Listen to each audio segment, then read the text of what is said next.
Welcome back and good morning. Today we're going to be looking at acceleration time graphs. We just recently looked at displacement time graphs and velocity time graphs. And with acceleration time graphs, that is the final piece of the puzzle, so we can link every one of them together. In grade 11 and 12, physics only deals with problems that have a uniform acceleration, where, example, gravity, 9.81 meters per second squared towards the Earth. That gravity value, the acceleration, does not change, and in all of our calculations, we're not going to be worrying about that changing at all. It's always going to be 9.81 meters per second squared towards the Earth. And so any of the kinematics questions where we're throwing stuff into the air, where we're dropping things off of a cliff, every one of those examples, you're going to have an acceleration that's uniform, that's going to maintain whatever the value may be. And the main reason for that is just the ease in which we're able to calculate such formulas. Like, it's going to be very, very difficult to do something like that without calculus under our belts. And so we're going to maintain uniform acceleration on such a thing. In this particular context, with graphing, there will be times in which there is not uniform acceleration, where there actually is either positive or negative acceleration. And we are able to actually calculate the velocity based on that. And so we'll take a look at that. Here, uniform acceleration is shown on an acceleration time graph by a horizontal line.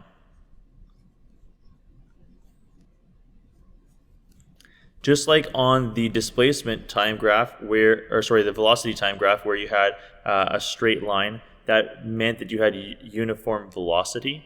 Here, a horizontal line is going to mean uniform acceleration. So here, let's just assume that maybe this is at 5 meters per second squared over here. That means that this entire time it is accelerating at that value. So the velocity continues to increase, and that will continue to go up and up and up.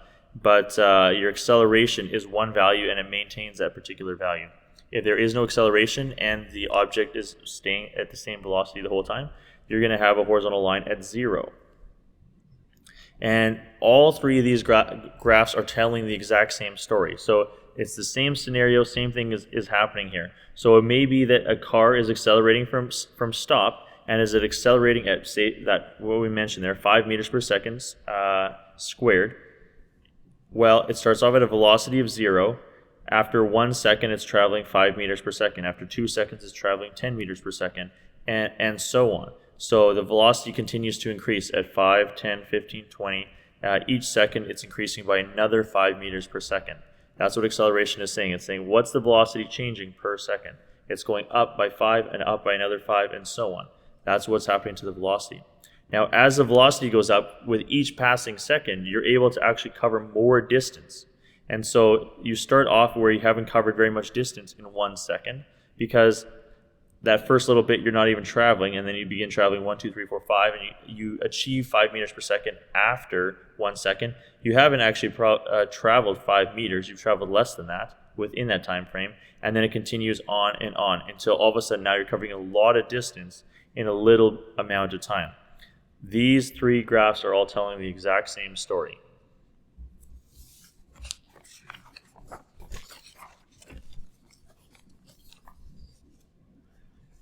We keep looking at the slope of a line and telling, okay, well, if we have the slope of a displacement versus time graph, what do we get? We get the velocity. Let's just mention that one more thing here. So let's flip back here. The slope at any given point over here is going to give us what our velocity is going to be at that given point.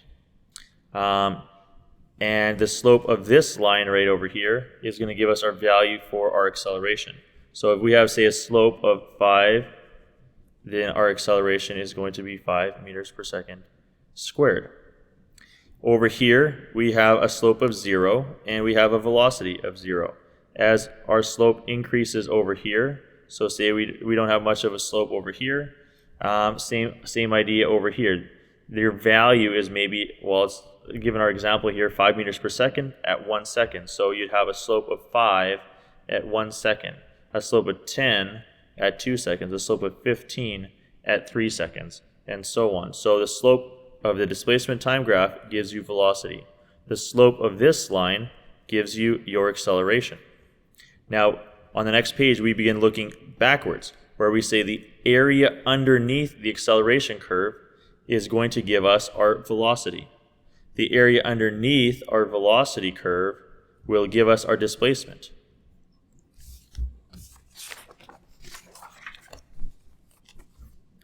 And that's our first blank here. The area underneath an acceleration time graph gives the change in velocity of an object. So, with that being said, if we have a car that starts at a time of 0, it's driving 10 meters per second to the east, the graph shows the acceleration after that time. East is positive, west is negative.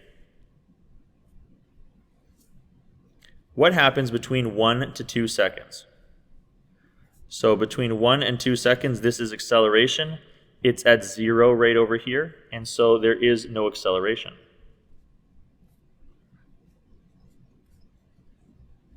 So it maintains driving 10 meters per second from 1 to 2 seconds.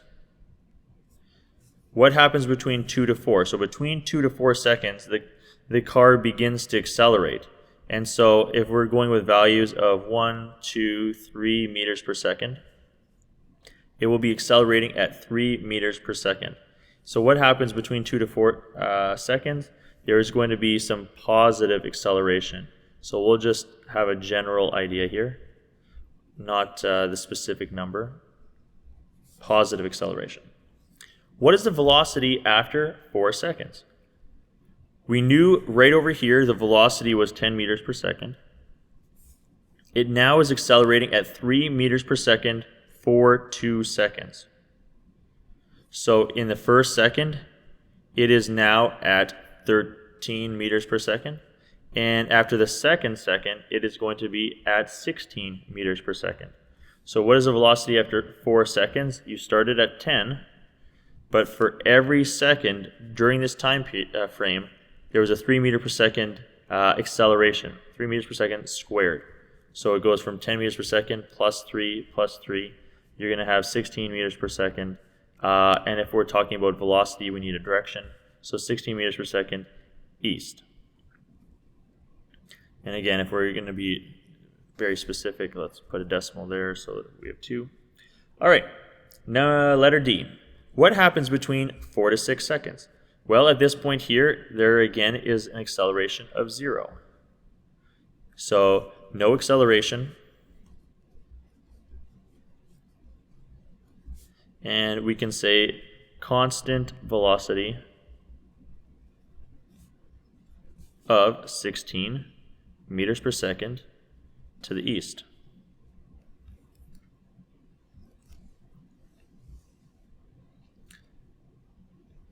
This is the example that we looked at here. So I'm not sure, in this particular example here, we calculated it out based purely on kind of like just saying what do we have, adding it up. The other way we can go about doing this is actually using what we just mentioned right over here. So which is that the area underneath this is going to give us our velocity. So we kind of did a thought experiment and thought it through, saying, okay, if we started at 10, we increase by 3 during the first second, increase by another 3 for the next second. That's just 10 plus 3 plus 3 is 16. Now let's do it using the math of this statement right over here, where we find the area underneath, say, well, does that also equal 16? So if we do that, the area is just going to be length times width. We're going to have a value of 2 over here. We're going to have a value of 6 over here. So, well, not a value of 6 over there, 3. So 2 length times 3.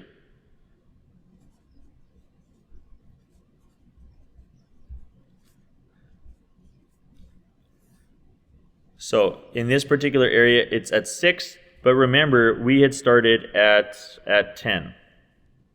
And as such, the 10 plus the 6 over here is going to give us that 16.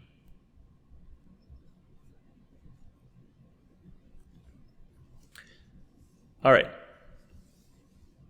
Let's take a look. There are a variety of graphs here, each telling a little bit of a different story. And so let us take a look at some of these examples here. So you could have something that's at rest that's to the right of your reference point. This would be that example. Our reference point, remember, is at 0. So if there's a positive value, but the object is not moving because your position time graph or your displacement time graph has the value above 0, there's just an object to the right of your reference point. For the second graph here, it just would be the opposite. You would have an object that's to the left of your reference point, and it's not moving. It's a flat horizontal line right over there. Now, for your position time graph, if, for example, something was increasing over here, it's going to be moving away from your reference point. So it started at your reference point right over here, and as time goes along, it is going further and further away. And I believe that the way that, that this can all be read is as follows. If we go back to example 1, for example, this stationary at rest isn't moving. And so this one for your velocity time graph is going to correlate to the position time graph. So if it's not moving, you have a velocity of 0, which would also mean that you're not accelerating at all either. And so it has an acceleration of 0 as well. The second one, same idea. This was somewhere to the left of the reference point. Again, doesn't move, so you have no velocity and then no acceleration either. It's not increasing. For number 3, we said that, well, it is moving away, and it's moving away at a constant rate, a uniform motion. This is a straight linear line, and as a straight linear line, then you know that if you took the slope of this line, you are going to get what your velocity is. And so some positive values moving up and to the right, you're going to get a positive value. Now, for this one, if you have a straight line for your velocity, the slope of the velocity versus time graph is going to give you acceleration. A horizontal line has a slope of 0. Over here, we have a slope of 0. So when you have uniform velocity, uniform motion, where it's just continuing to go along, your acceleration will be 0. So again, it's the slope to get to here, the slope to get to here. For number 4, this is the same type of idea, except now it's moving away in the opposite direction. So if for number 3, the object was moving away and to the right, for number 4, it would be moving away and to the left. And so it would still be moving away at a constant velocity, but now your velocity is negative. And so it's denoted by the fact that it's below the x-axis right over here. So it's a negative velocity. It's still constant. The slope over here, you could calculate it, rise over run, and since it's dropping, the rise is negative over the run. That slope is going to give you your velocity right here. This has a slope of 0, so to get your acceleration, you're just calculating this right over here, and you're going to get your acceleration. And that is for number 4.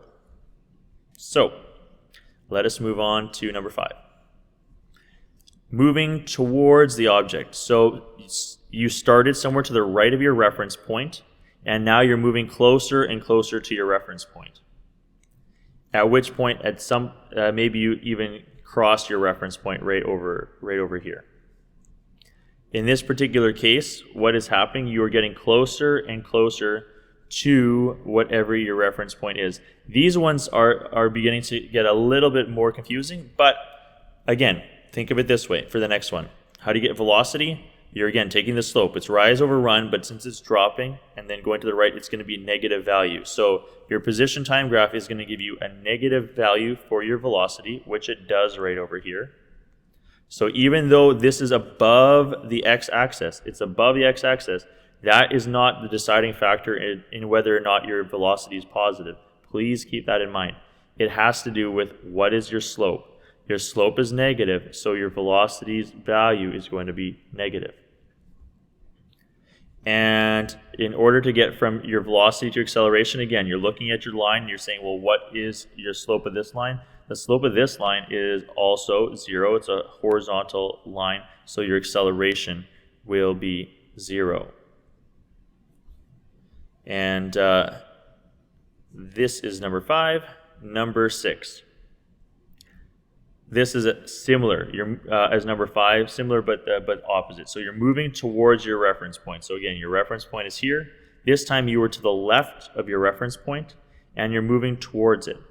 The slope is up and to the right. It's a positive slope. And so for number 6, you are going to have a positive value over here for your velocity. This is a straight line, straight linear line, so you're going to have a constant velocity. It's not going to increase or decrease based on the fact that this is a linear line. Your velocity, though, is a given positive value. It does not have a slope. It is linear, it is flat, it's horizontal, so therefore your acceleration is also going to be 0. Number 7. In this example here, our displacement time graph, as time goes along, it begins to increase and begins to increase the amount of distance you're covering in the same amount of time. The only way to cover more distance in the same amount of time is for your velocity to increase. You can also look at it this way. What's the slope over here? Our slope is 0, and it begins to get larger and larger.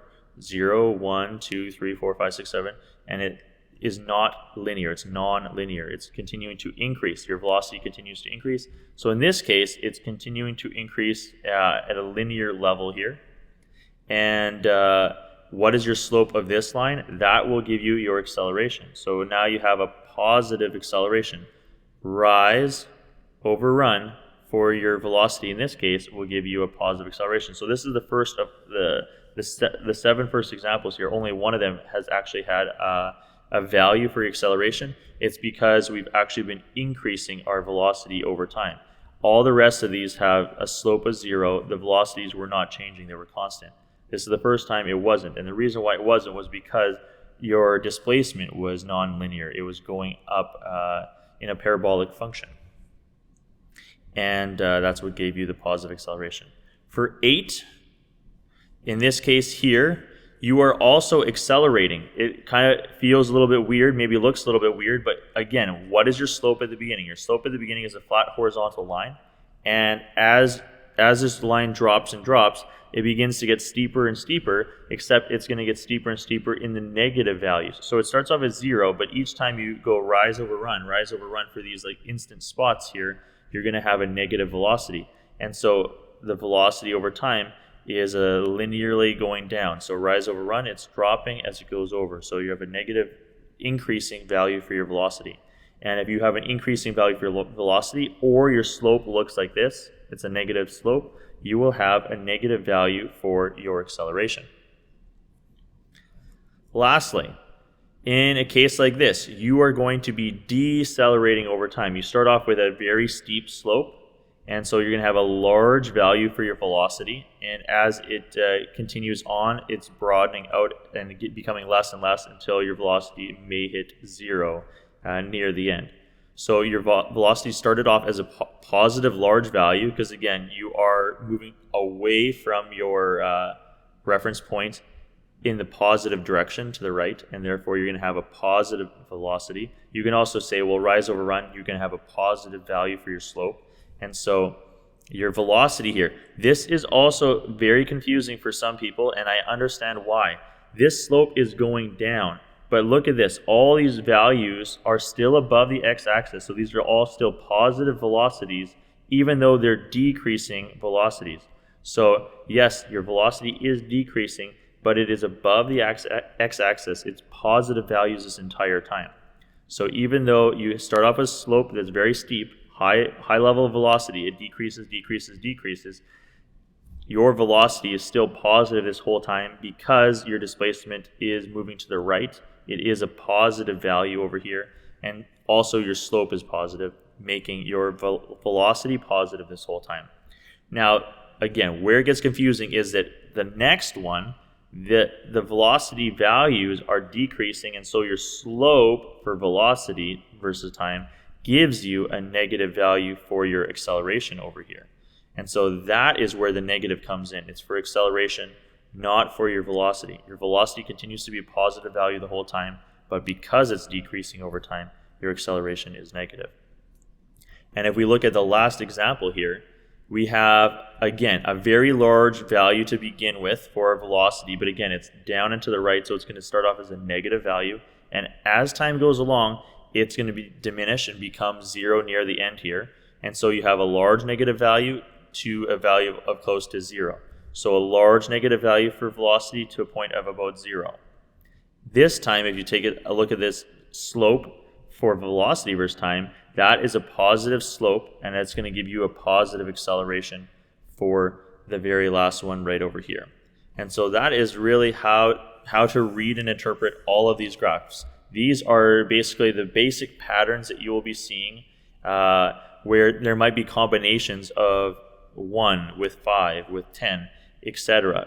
within a question. And so you'll need to combine your understanding and knowledge of all of these pieces in a larger problem. So let us take a look at a larger problem.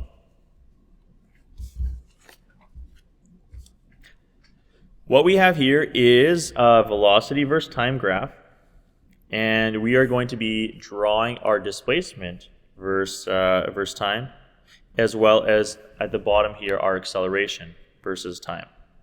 We've done this before, but the last one was a little bit more simple than this one. What we have here is the following. We have a velocity time graph drawn, and we need to draw the other two, the displacement versus time, as well as the acceleration versus time.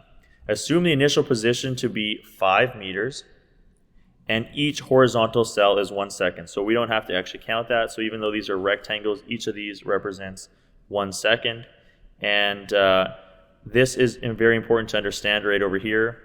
Not even assume, it's telling us the initial position is going to be at 5 meters. So your very initial position, we can already mark this down over here, is at 5 meters.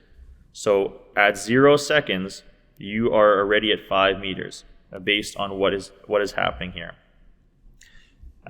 With that, we're going to actually be going down to this graph here. This is going to be telling us all the information we need to know in order to calculate our displacement up above and our acceleration down below.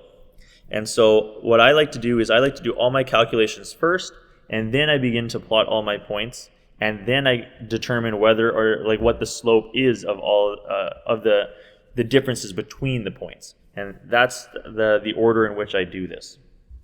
So if we want to go from velocity to time, we're going to have to figure out, well, what is the displacement within that time frame? What is our value for our displacement? And so we're going to be separating this into shapes that are manageable.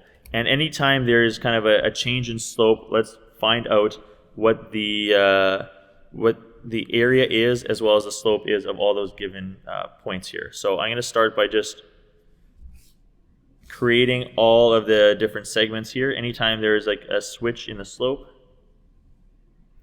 I will create a new value here.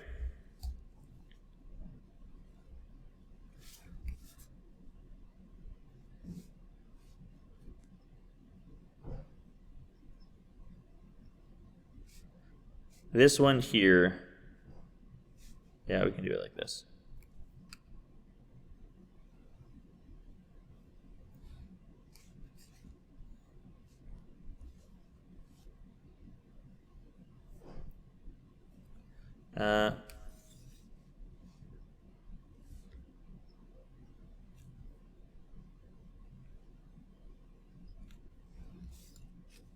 Actually, let's do it like this.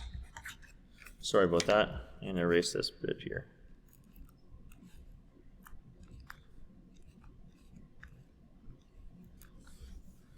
All right. So I'm going to be finding the area between the lines and then my horizontal. So that's why I didn't want to have this. I wanted it in between the lines and the horizontal. So I'm going to be calculating the area of this triangle, the rectangle, triangle, triangle, triangle, triangle, triangle. So all these different triangles at these different points. That is going to tell us the area underneath this curve right over here. So between this the line here as well as our horizontal is going to tell us, well, what is our displacement by this point right over here. So after 1 second, based on the fact that we traveled from a velocity of 0 to -20. So in the time frame of 1 second, we went from 0 meters per second to 20 meters per second to the left, aka -20 meters per second. So how much displacement, or how far do we travel during that time frame? And by traveling, we also would be going towards the left, or having more of a negative value. Again, it's based on the area within this piece here. So let's go ahead and do that. The area of this is going to be just base times height divided by 2, and so we're going to have to try to make this as small as possible. I'm not writing that formula. You should know the area of a triangle. It's going to be -20 multiplied by 1 second. So base 1 times height, -20. It is going down, so be aware that it is actually -20 divided by 2. Base times height divided by 2. You're going to get -10. The next value here, let's do this. It's going to be for 2 seconds, so base times height, 2 times -20.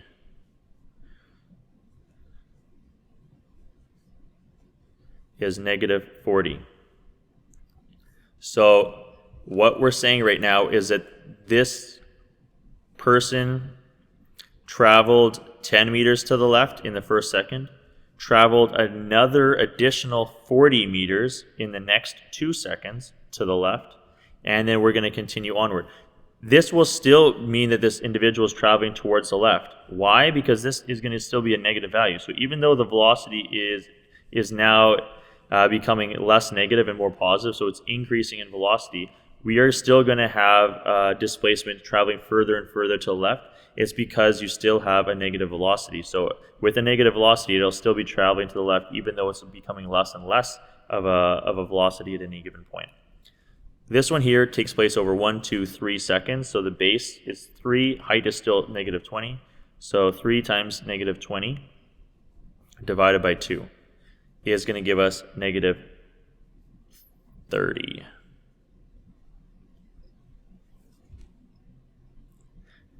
Moving on, and these are all in meters. Like you see, meters, meters, meters. This is going to be in meters as well. Base times height. We finally have a positive value for our displacement. It's above the x-axis here, so when we connect these points right over here, it's going to be a value of 25 and a value of 1 second. So 1 times 25 divided by 2 is 12.5. And if we want, yes, we could put meters for all these. These are all meters. Base, 1, 2, 3, 4. Approximately 4 right over here. Well, it'll be a little bit more than that. It's going to be maybe closer to 4.4. It's just under half if this is half right here. So let's do that. Base, 4.4. Multiplied by height still of 25, that's the highest point of this triangle, divided by 2 is going to give us 55 meters. What you have next is another area below the line, so it's going to be another negative value.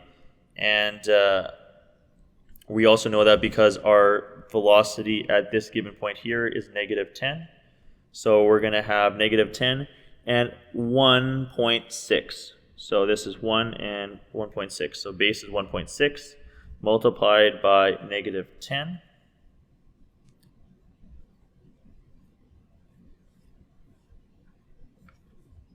And divided by 2, we're going to get -8 meters. And the last one, we have 1 second, that's the base, still -10 is the height, so 1 times -10 divided by 2 equals -5 meters. We have now calculated all of our displacement. Let's just continue with this. We'll do the rest of the calculations after. So let's worry about the displacement now. So we have our displacement values, and we are going to be actually plotting them out. And so what did I say first of all? Make your calculations. Next, plot your points. then connect your points, because it's very important how you connect them. There are lots of different ways to connect them. So in the first second, the object went 10 meters to the left. We started at 5 meters to the right. So if you go 10 meters to the left, you are going to now be at -5. You are at +5. 5 take away 10 is at -5. From -5 goes another 40 meters.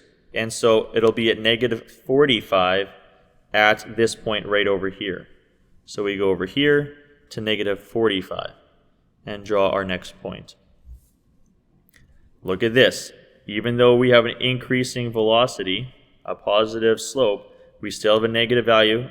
So we calculated -30. So we were at -45 plus another -30 is going to be at -75. And so we're at -75 at this point right over here.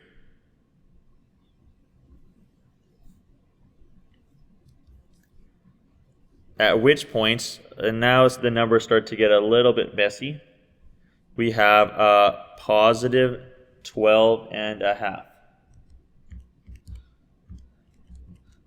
We're going to be left with -62.5. So at this second right over here, we're at -62.5, so it's pretty close over there. We will now add this whole area, which we had was 55. We're going to get -7.5 by the time it crosses just beyond over here. So -7.5.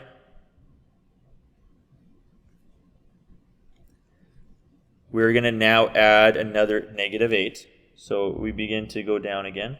We're at -15.5. And I just have my calculator out with me as I'm doing this all. And then we add another -5. We're at -20.5 now.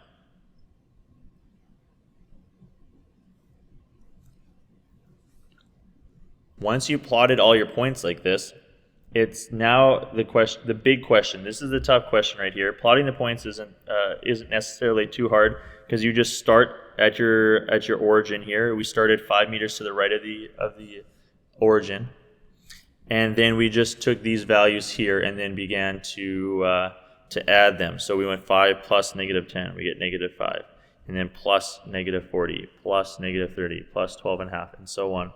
And then you're just traveling along the cycle here. So now the question is, like, how do you connect these points? Do you go straight line?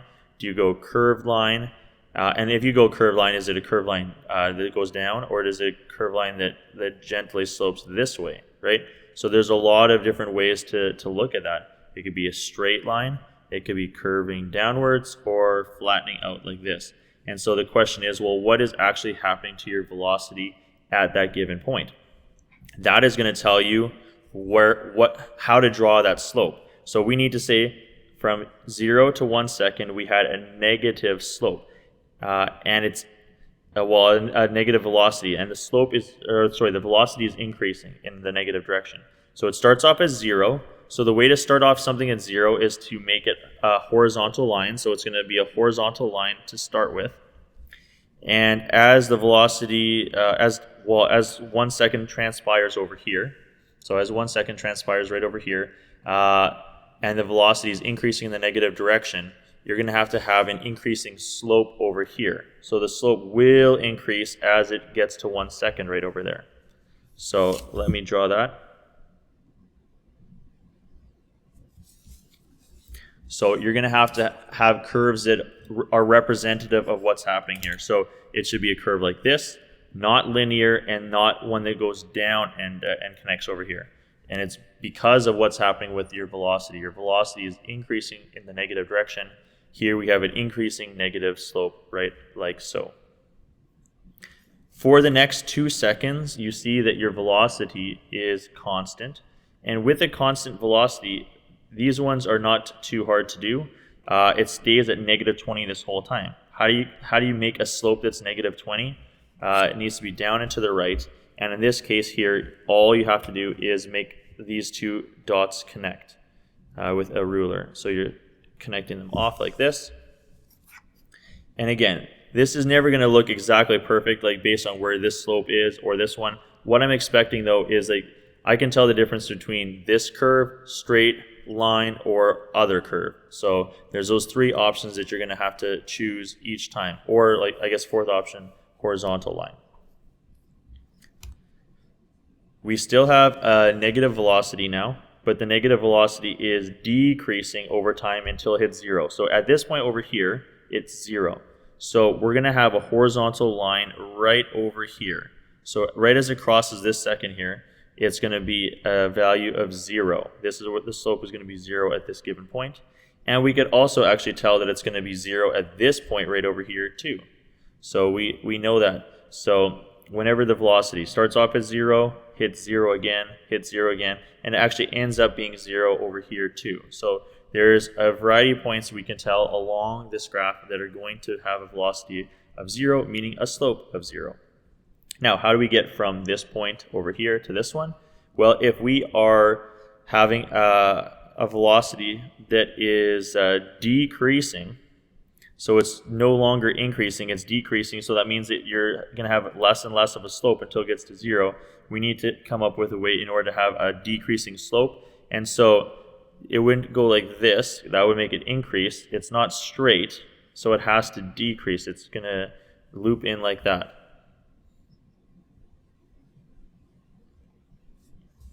So you're going to have the curve coming gently this way, not linear, and not like we've originally had at the beginning for the first one.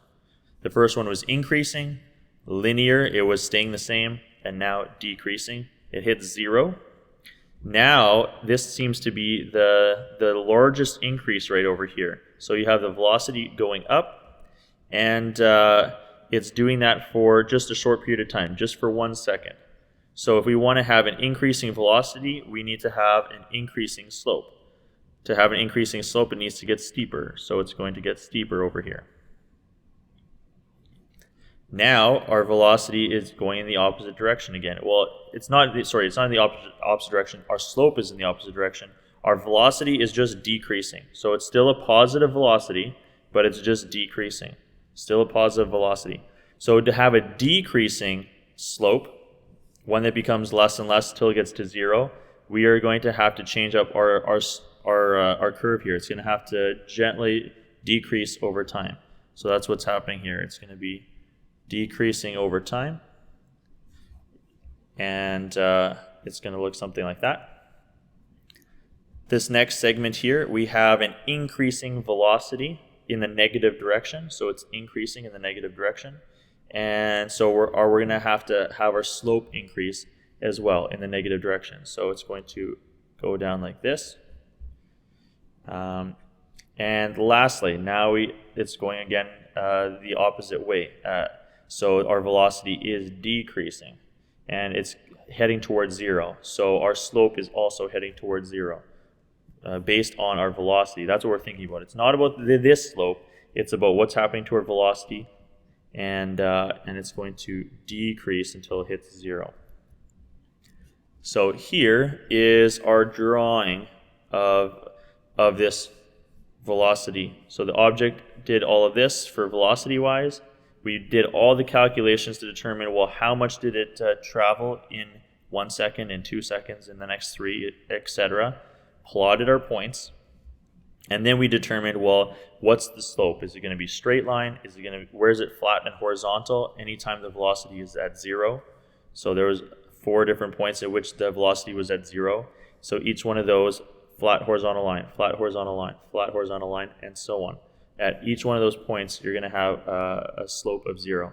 And then we had to determine, well, is it going like this? Is it straight, or is it going down like that? And this is plotting these points right here.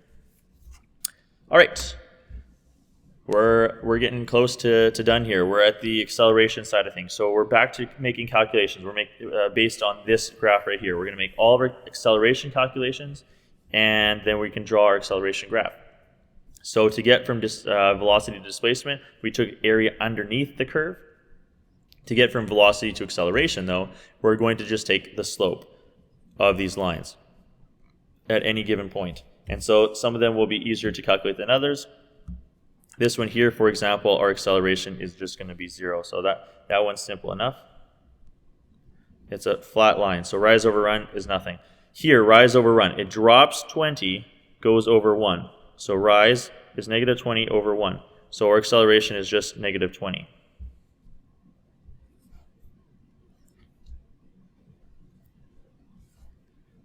Here we have up and to the right, it's a positive acceleration. So even though it's below the x-axis over here, we have a positive acceleration, or sorry, below the x-axis, we have a positive acceleration. It's up and to the right.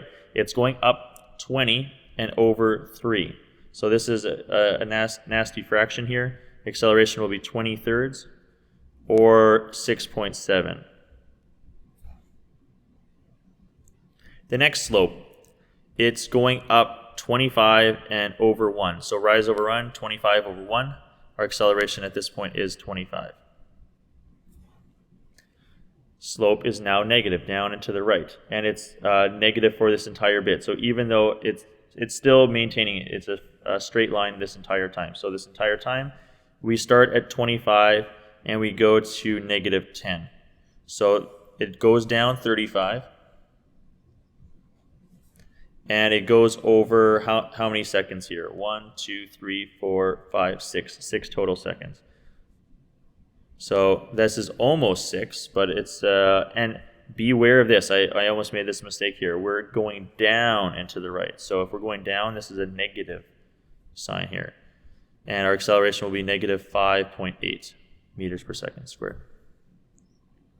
And then the last little segment here, up and to the right again. So we're going up from negative 10 and over 1. So it's going to be negative 10, sorry, not negative 10, it's going to be positive 10 because we're going up over 1. So rise over run, positive over 1. 10 over 1 is going to be 10 meters per second squared. Now that we've calculated all of our accelerations, we have the 10, we have the 5.8, 25, 6.7, 0, and negative 20. We can draw our accelerations. So, first one, negative 20. This is a straight line. It's going to be like that this entire time. Most of these ones here, it's going to be not too crazy. So, negative 20 for 1 whole second. 0 for 2 seconds. So we go up here, draw 0 for 2 seconds. And so the only thing that's kind of a little bit unrealistic is that you're not going to go exactly from acceleration of negative 20 to 0. Like there's got to be some leeway, but with these examples here, we just follow what it's saying here. So it's going directly from negative 20 to 0. And then it's going directly from 0 to 6.7 for the next couple seconds. So we go just above 5 over here, 6.7, and it's going to be from there to there. Next, it's going to be 25 for 1 full second. So we're drawing 25 for 1 second. Followed by negative 5.8 for a number of seconds, all the way till we get to here.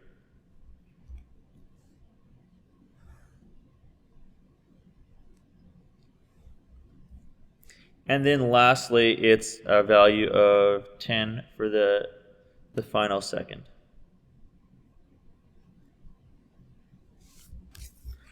And this one here should have ended right over there.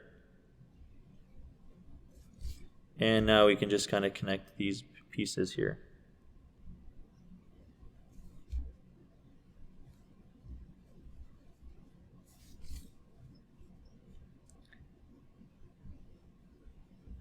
Like so. And this is our acceleration graph here. So as you notice, all of these pieces of acceleration are all constant. And that's because if you look over here, all of our velocity values are all linear. So whether they're straight, flat, horizontal lines, or positive slopes or negative slopes, that's going to tell you what your acceleration is. So all of these are straight lines here because we have no nonlinear values over here. Here there was nonlinear values. Anytime there was a nonlinear value, we had a particular slope. For the ones that had a linear value, you had, in this case, a constant value, a uniform velocity. And so the majority, that was the only uniform velocity. Everything else, oops, I'm not pointing up here. So this was the only portion in which you had a uniform velocity. Everything else had either increasing or decreasing values for your velocity. And so you have curves for the rest of your displacement accordingly. So yeah, there was a lot to this graph in total. We can zoom out to kind of take a full look at everything there. But that was the big question here. So we will face a couple of these types of questions, but it's all about kind of taking step by step, starting with your calculations. And I just chose to do displacement first, and then plotting your points, and then plotting what type of acceleration or deceleration there is. What's the slope of these curves? Then rinsing and repeating, figuring out what's all your acceleration, calculating that, and then drawing in the points for that in the necessary slopes. And for all of these, there's all constant values there. It was maintaining that same amount the entire time. All right. We'll leave it at that for today. Good luck and have fun.